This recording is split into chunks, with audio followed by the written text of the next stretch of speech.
start the ball rolling with our questions today. My first question is going to be for the film's director, David Yates. David, hello. You have been responsible for the last 4 Harry Potter movies. How does it feel to you, being the one bringing the most successful franchise in movie history to a close? It's a great privilege to be working with probably the world's best cast and the world's best story. And I feel very, very lucky. And like Daniel, I think one of the things I'm going to miss are the people involved. You know, we've had a tremendous family behind this series of films, behind and in front of the camera. And I think there's something we've all shared that we'll sort of keep, you know, something unique that's between all of us. We've all been to the moon together, as it were. And that's very special, and I think that'll endure for many years, I hope. But it's been a wonderful experience. I also have a question for Emma and Rupert. I mean, Daniel there speaking about how you've worked together so closely for so long. What's it going to be like not returning to a set of Harry Potter on a yearly basis? Yeah, I don't think I still have really come to terms with that. After we finished like a year ago now, I have felt a little bit lost without it really, and not really knowing what to do with myself. And it's been such a constant part of my life, and to suddenly have that kind of just suddenly come down to this kind of one film, it's yeah, it is quite sad, and I'm really genuinely gonna miss it and miss everyone. Yeah, it's funny. We're sort of used to having gaps in between each of the films, usually sort of 5 or 6 months, and then after this last film ended, around that point I sort of started getting like this itch that was like, okay, I'm ready to go back now, and then I realised I wasn't, and that was really the moment that I had to come to terms with, because it's so difficult to process, but I think, you know, Dan, Rupert and I have all moved on to other projects, and we've been working really hard on you know, what's next for us, and we've learned so much during the making of these films, and I think we're all just excited to put it into practice and do more good work. Thank you. We have a question over here. Thank you. Hi, I'm from BBC Radio. I just want to ask the director, given that I'm over here, sorry, on the left. Given that this is the most successful film franchise of all time, are you perhaps a little bit disappointed that the Harry Potter films haven't received very much recognition in the Oscars or BAFTA time? Do you know, I think we've all made peace with that in a way. There are so many things to enjoy being part of this whole series of films. Most of all, the affection of the fans and the fact that there's a global community who follow these stories with great passion. If you go down to Trafalgar Square right now, you'll see a mini Glastonbury of people from all over the world who've been camping out in the rain for the last 3 nights. And that's more of a compensation than lots of trophies. So I think we're cool about that. That's somehow more important, I'd say. Okay, we've got a question in the front row. I think Rob Driscoll here. Thank you. If you'd take the microphone, Rob. Thanks. Question for Rupert and Emma again. Which film in this series of 8 would you say provided you with the biggest turning point for your character in terms of child to adult sort of transition, or maybe just learning a big lesson?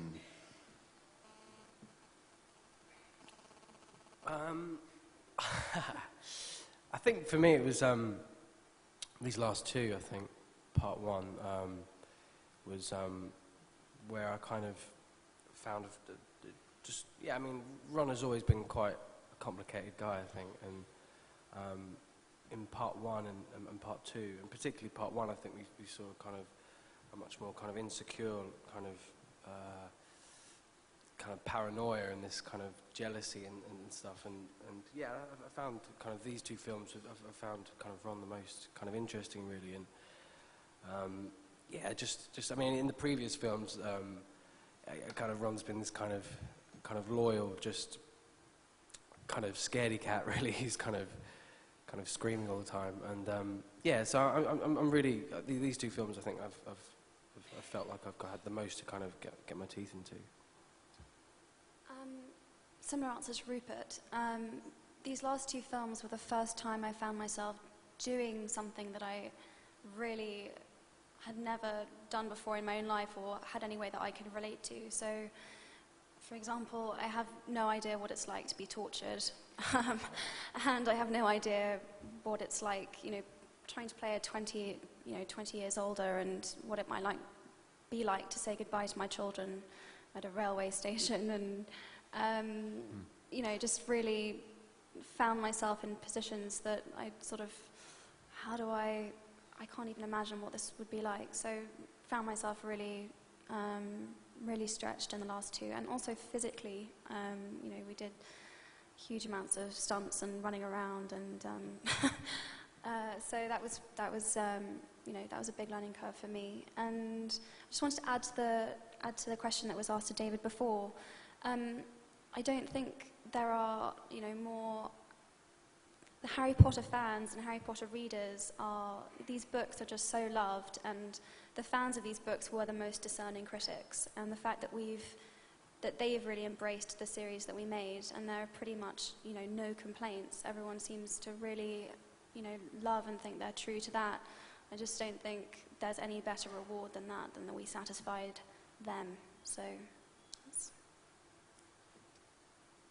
I have a question for Robbie Coltrane. Hagrid is clearly one of the many iconic characters. Sorry, Robbie, it's me over here. Right. On this side, you're right. Hello.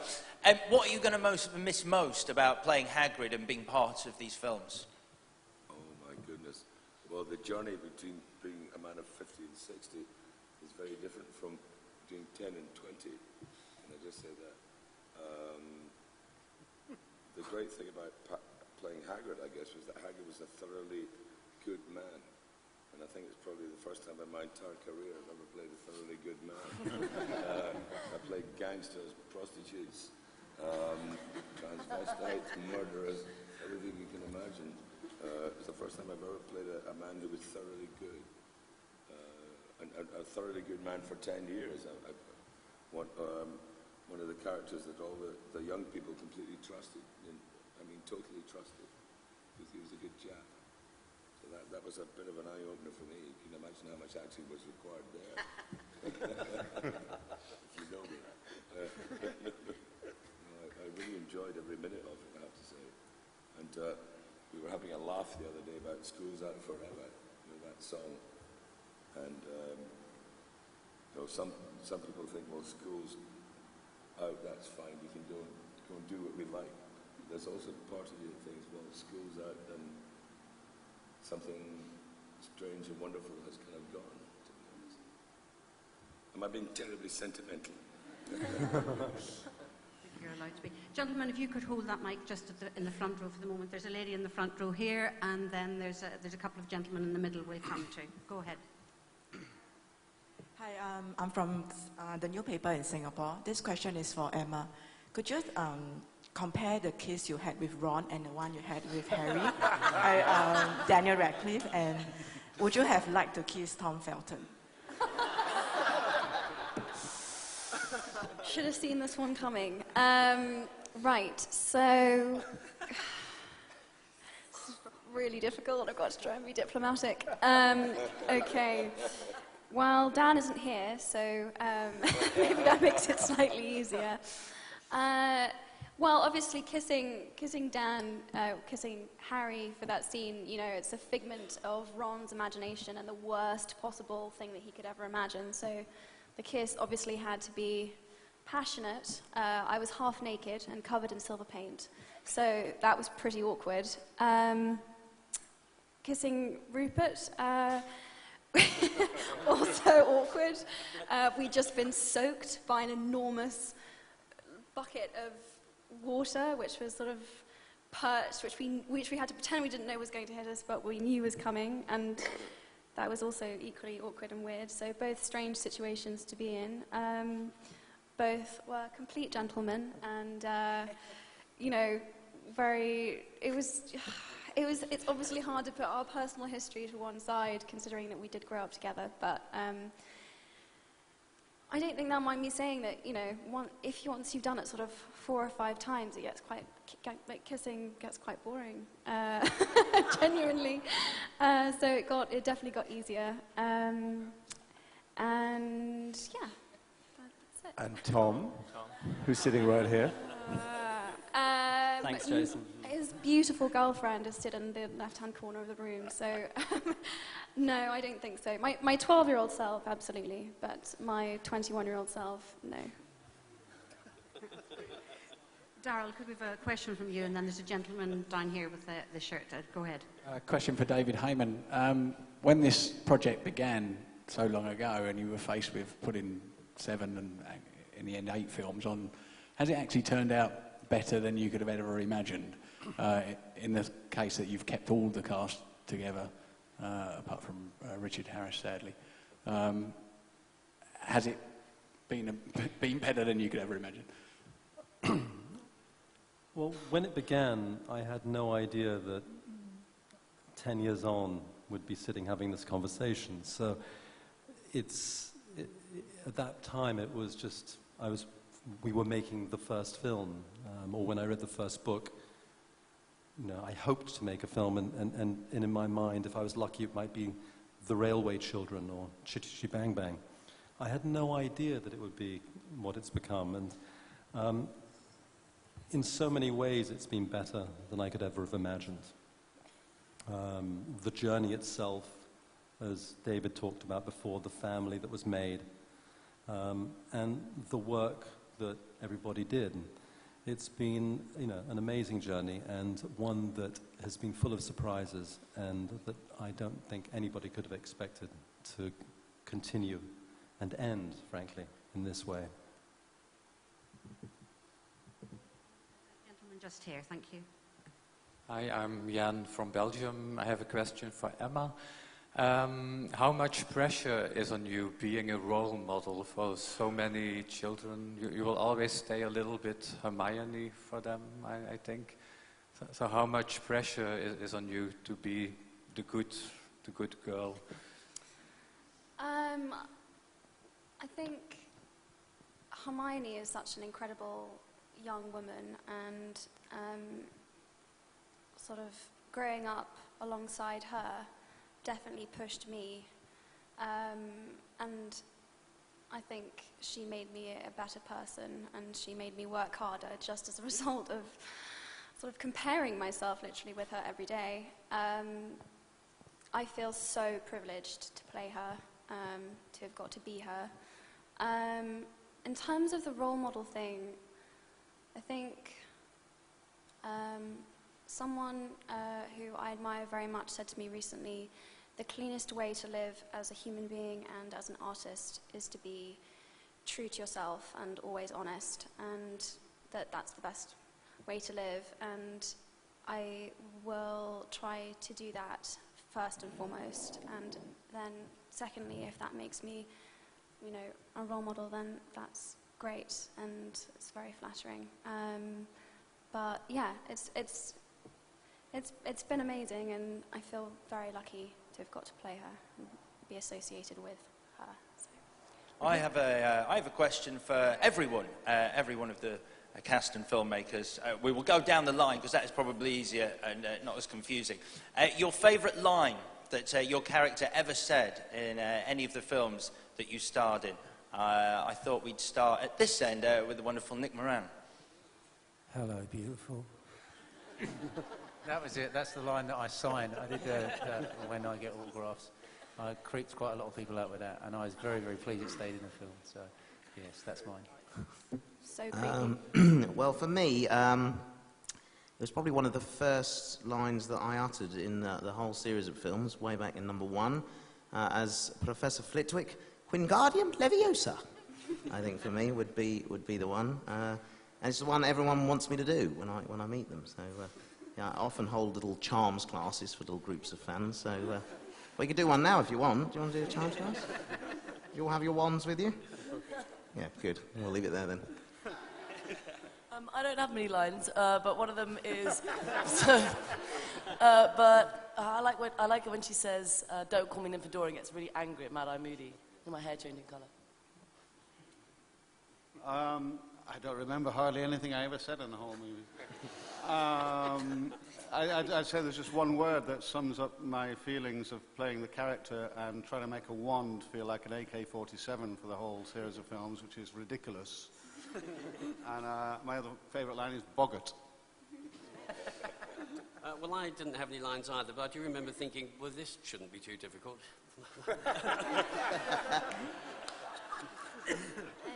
I don't know, I think all Luna's lines are sort of winners. She's always said something funny.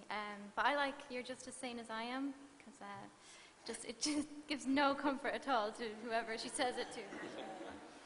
My favourite line is actually one of Daniel's, because my first day's work, one of my first shots was walking away from Dumbledore's desk, and I said to Chris Columbus, "Oh, I'd really love an exit line." And he said, "Well, let's go again, we'll shoot something and just make something up." And we didn't tell Daniel, and who was only, waist high, and I turned round to him, unexpectedly to him, and I said, "Let us hope Mr. Potter will always be around to save the day." And he looked up at me and he puffed his chest out and he said, "Don't worry, I will be." Which is pretty impressive for a 12-year-old, and he's stayed that impressive ever since.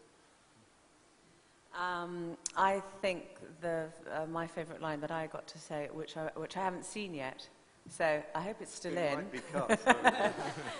is the moment that she stands up in the Forbidden Forest and says, "Dead." Yeah, we've all been blessed with some great lines, definitely. I thoroughly enjoyed Draco's line when he's being carried away after being attacked by Buckbeak. My father will hear about this. That's one of my, it's one of my favourites for sure. Producers don't have lines. Well, the only line that I can remember is, "I can touch you now." That's my favourite line. You made it in 1986, actually. My favourite line is, "I'm going to bed before either of you come up with another clever idea to get us killed, or worse, expelled." And I remember just getting so much joy out of saying that I think I would have been 11 or 12, and it just seemed like the wittiest, cleverest line, and yeah, it was great. Actually, when you said that, I still remembered the line that I say after that. That she needs to sort out her priorities. Which was So, awesome. yeah. That just really just popped into my head. Yeah, it's hard to think of it. I don't know, it's all kind of a blur. I remember saying, I say bloody a lot. No, I always got a thrill from saying bloody because it was kind of like a rude word. So, yeah. There's a very good line you say just after Draco blasts Emma in the last film, and you shout as you're chasing Draco, "That's my girlfriend, you numpties." Yeah. Which is really sweet. Oh, I think my favourite one has got to be, "Not my daughter, you bitch."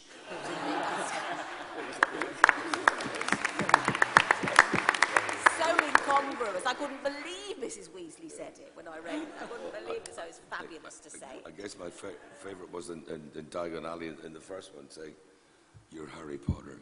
You're the one who got away from you know who." My second favourite was in a Bond movie where he stuck a 45 to my head and I said, "Can't you just say hello like anybody else?" Well, I hardly ever knew my lines in the film anyway.